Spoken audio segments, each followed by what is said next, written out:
ओम नमो भगवते वासुदेवाय नमः। जय श्री कृष्णा, राधे राधे। ओम नमः शिवाय। सियावरी रामचंद्र भगवान की जय। प्रिय मित्रों, आप सभी को माघ मास की हार्दिक शुभकामनाएं। आप सभी जानते हैं, माघ मास में पवित्र नदियों में स्नान करने का विशेष महत्व बताया गया है। इस माह में स्नान दान की अपरंपार महिमा है। माना जाता है इस महीने में पवित्र नदियों में स्नान करने से स्वास्थ्य अच्छा रहता है। माघ महीने में जो व्यक्ति गंगा, यमुना, गोदावरी, कावेरी जैसी पवित्र नदियों में भक्ति भाव से स्नान करता है, उसके सारे पाप धुल जाते हैं। पद्म पुराण के अनुसार भगवान विष्णु को व्रत, दान और तप से भी उतनी प्रसन्नता नहीं मिलती जितनी कि माघ मास में किए गए स्नान से मिलती है। माघ मास में किया गया स्नान हमारे सभी पाप कर्मों का नाश करने वाला है। स्नान सूर्योदय से पहले करना चाहिए। नारद पुराण के अनुसार माघ मास में ब्रह्म मुहूर्त में स्नान करने से सभी कष्ट दूर हो जाते हैं। शास्त्रों में माघ स्नान के बाद सूर्य को अर्घ्य देने का विधान बताया गया है। पद्म पुराण के अनुसार माघ मास में ब्रह्म मुहूर्त में स्नान कर भगवान सूर्य को अर्घ्य देना चाहिए। सूर्य को अर्घ्य देते समय सूर्य मंत्र का उच्चारण करना चाहिए। ओम भास्कराय नमः। कहते हैं जो व्यक्ति माघ मास में ब्राह्मणों को तिल दान करता है उसे नरक का दर्शन कभी नहीं करना पड़ता। माघ मास में यथाशक्ति गुड़, ऊनी वस्त्र, रजाई, जूता आदि वस्तुओं का दान करना चाहिए और साथ में माधवा प्रियताम वाक्य बोलना चाहिए। इसका अर्थ है, मैं भगवान विष्णु के प्रति और कृपा हेतु दान करता हूँ। माघ मास में संगम के तट पर निवास कर स्नान दान आदि धार्मिक कर्म करना कल्पवास कहलाता है। शास्त्रों के अनुसार भक्ति भाव सहित कल्पवास करने से सद्गति प्राप्त होती है। एक महीने तक चलने वाला पवित्र माघ स्नान मेला उत्तर प्रदेश राज्य के प्रयागराज में हर साल आयोजित होता है। कल्पवास में प्रातः स्नान, अर्घ, यज्ञ आदि कार्य करने से और ब्राह्मणों को भोजन कराने से हमें वैकुंठ धाम की प्राप्ति होती है। माघ मास में भगवत गीता का नित्य प्रति श्रवण करने से भगवान श्री हरि की कृपा विशेष रूप से प्राप्त होती है। माघ का महीना पहले माध का महीना था, जो बाद में माघ हो गया। माध शब्द का संबंध श्री कृष्ण के एक स्वरूप माधव से है। माघ माह में भगवान विष्णु की पूजा की जाती है और माघ मास का महात्म्य और कथा कहानियाँ सुनने का विशेष ही महत्व है। माघ माह में भगवान विष्णु की पूजा की जाती है और माघ मास महात्म्य और कथा कहानियाँ श्रवण की जाती है। हमने आपको पहली वीडियो में माघ मास महात्म्य का पहला और दूसरा अध्याय श्रवण कराया। आज हम श्रवण करेंगे तीसरा और चौथा अध्याय। माघ मास महात्म्य की कथाओं का श्रवण करने के लिए आप हमारे चैनल को सब्सक्राइब जरूर कीजिए और बेल आइकन को दबा लीजिए। कथा शुरू करने से पहले कमेंट बॉक्स में ओम नमो भगवते वासुदेवाय नमः जरूर लिखिए। तब राजा दिलीप कहने लगे कि महाराज, ये पर्वत कितना ऊंचा और कितना लंबा चौड़ा है। तब वशिष्ठ जी कहने लगे, 36 योजन 1 योजन 4 कोस का होता है। ऊंचा ऊपर चोटी में 10 योजन चौड़ा और नीचे 16 योजन चौड़ा है, जो हरिचंदन, आम, मदार, देवदार, अर्जुन के वृक्षों से सुशोभित है। दुर्भिक्ष से दुखी होकर इस पर्वत को फल और फूलों से परिपूर्ण देखकर भृगु वहीं रहने लगे और यहाँ पर कंदराओं, वनों, उपवनों में बहुत दिनों तक तप करते रहे। इस प्रकार जब भृगु ऋषि वहाँ पर अपने आश्रम पर रह रहे थे तो एक विद्याधर अपनी पत्नी सहित उतरा। वे अत्यंत दुखी थे। उन्होंने भृगु ऋषि को प्रणाम किया और ऋषि ने बड़े मीठे स्वर में उनसे कहा, हे विद्याधर, तुम बड़े दुखी दिखाई देते हो, इसका क्या कारण है? तब विद्याधर कहने लगा कि महाराज, पुण्य के फल को पाकर, स्वर्ग को पाकर, देव तुल्य शरीर को पाकर भी मेरा मुख व्याघ्र जैसा है। मेरे दुख और अशांति का यही एक कारण है। ना जाने किस पाप का फल है मेरे चित्त में व्याकुलता का दूसरा कारण भी सुनिए। मेरी पत्नी अति रूपवती, मीठा वचन बोलने वाली, नाचने और गाने की कला में प्रवीण, शुद्ध चित्त वाली, सातों सुरों वाली, वीणा बजाने वाली, जिसने अपने कंठ में गाकर नारद जी को प्रसन्न किया, नाना स्वरों से नाद से वीणा बजाकर कुबेर को प्रसन्न किया, अनेक प्रकार के नाच ताल से शिवजी महाराज को भी प्रसन्न किया। शील, उदारता, रूप, यौवन में स्वर्ग की कोई अप्सरा भी इसके जैसी नहीं।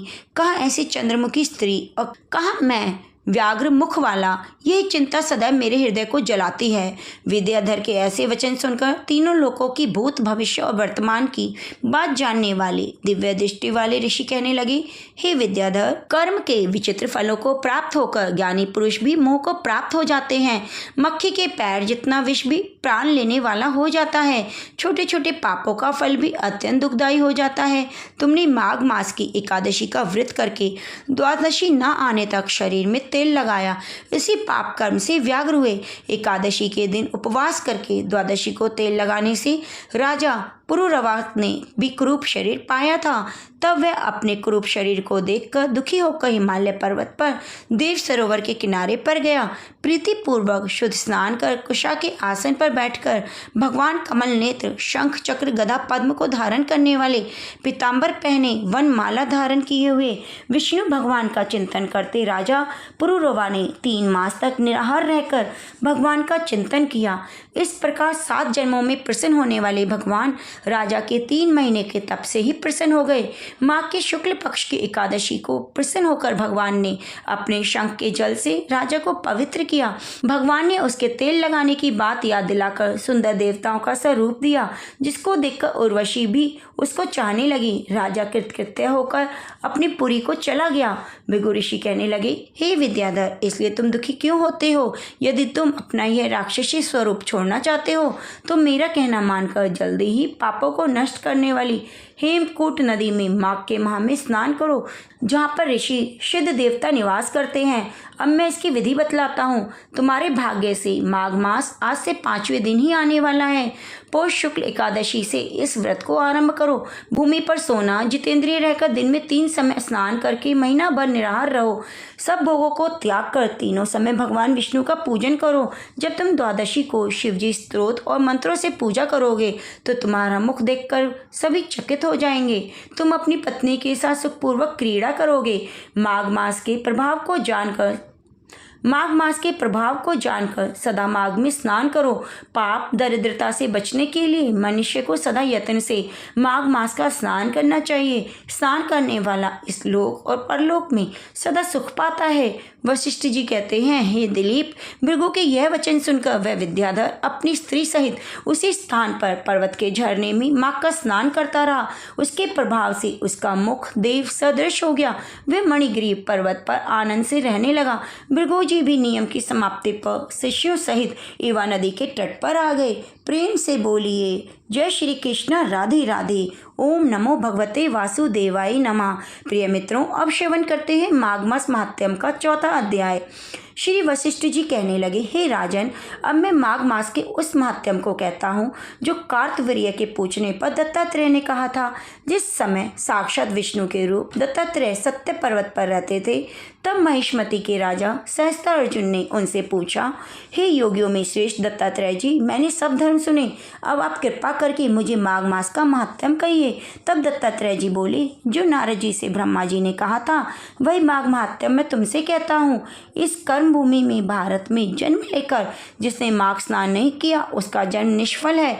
भगवान की प्रसन्नता, पापों के नाश, स्वर्ग की प्राप्ति के लिए माघ स्नान अवश्य करना चाहिए। यदि वह पुष्ट और शुद्ध शरीर माघ स्नान के बिना ही रह जाए तो इसकी रक्षा करने से क्या लाभ? जल में बुलबुले के समान, मक्खी जैसे तुच्छ जंतु के समान यह शरीर माघ स्नान के बिना मरण समान है। विष्णु भगवान की पूजा न करने वाला ब्राह्मण, बिना दक्षिणा के श्राद्ध, ब्राह्मण रहित क्षेत्र, आचार रहित कुल, ये सब नाश के बराबर हैं। गर्व से धर्म का, क्रोध से तप का, गुरुजनों की सेवा न करने से स्त्री और ब्रह्मचारी, बिना जली अग्नि से हवन, बिना साक्षी के मुक्ति का नाश हो जाता है। जीविका के लिए कहने वाली कथा, अपने ही लिए बनाए हुए भोजन की क्रिया, शूद्र से भिक्षा लेकर किया हुआ यज्ञ और कंजूस का धन, यह सब नाश के कारण है। बिना अभ्यास और आलस्य वाली विद्या, असत्य वाणी, विरोध करने वाला राजा, जीविका के लिए तीर्थ यात्रा, जीविका के लिए व्रत करना, संदेह युक्त मंत्र का जप, व्यग्र चित्त होकर जप करना, वेद न जानने वाले को दान देना, संसार में नास्तिक मत ग्रहण करना, श्रद्धा बिना धार्मिक क्रिया, ये सब व्यर्थ है। जिस तरह दरिद्र का जीना व्यर्थ है, उसी तरह माघ स्नान के बिना मनुष्य का जीना व्यर्थ है। ब्रह्मगाती ब्रह्मघाती, सोना चुराने वाला, मदिरा पीने वाला, गुरु पत्नी गामी, इन चारों की संगति करने वाला माघ स्नान से पवित्र होता है। ये कहता है, सूर्योदय से पहले जो मुझ में स्नान करता है मैं उसके बड़े बड़े पापों को नष्ट कर देता हूँ। महापातक भी स्नान करने से भस्म हो जाते हैं। माघ मास में स्नान का जब समय आता है तब सब पाप अपने आप माघ मास के स्नान का जब समय आ जाता है तो सब पाप अपने नाश के भय से कांप जाते हैं। वैसे मेघों से मुक्त होकर चंद्रमा प्रकाश करता है, वैसे श्रेष्ठ मनुष्य माघ मास में स्नान करके प्रकाशमान होते हैं। काया वाचा मनसा से किए हुए छोटे या बड़े, नए या पुराने सभी पाप स्नान से नष्ट हो जाते हैं।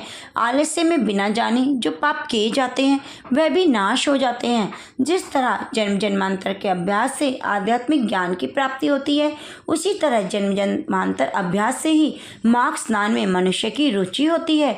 यह अपवित्र को पवित्र करने वाला बड़ा तप संसार रूपी कीचड़ को धोने की पवित्र वस्तु है। हे राजन, जो मनवांछित फल देने वाला माघ स्नान नहीं करते वे सूर्य चंद्र के समान भोगों को कैसे भोग सकते हैं। प्रेम से बोलिए ओम नमो भगवते वासुदेवाय नमः। जय श्री कृष्ण, राधे राधे। प्रिय मित्रों, उम्मीद करूंगी आपको माघ मास महात्म्य का तीसरा चौथा अध्याय बहुत ही अच्छा लगा होगा। भगवान श्री हरि की कृपा सदा सदैव के लिए आप पर बनी रहे। आगे के अध्यायों को श्रवण करने के लिए आप हमारे चैनल को सब्सक्राइब जरूर कीजिए और कमेंट बॉक्स में ओम नमो भगवती वासुदेवाय नमः जरूर लिखिए। धन्यवाद।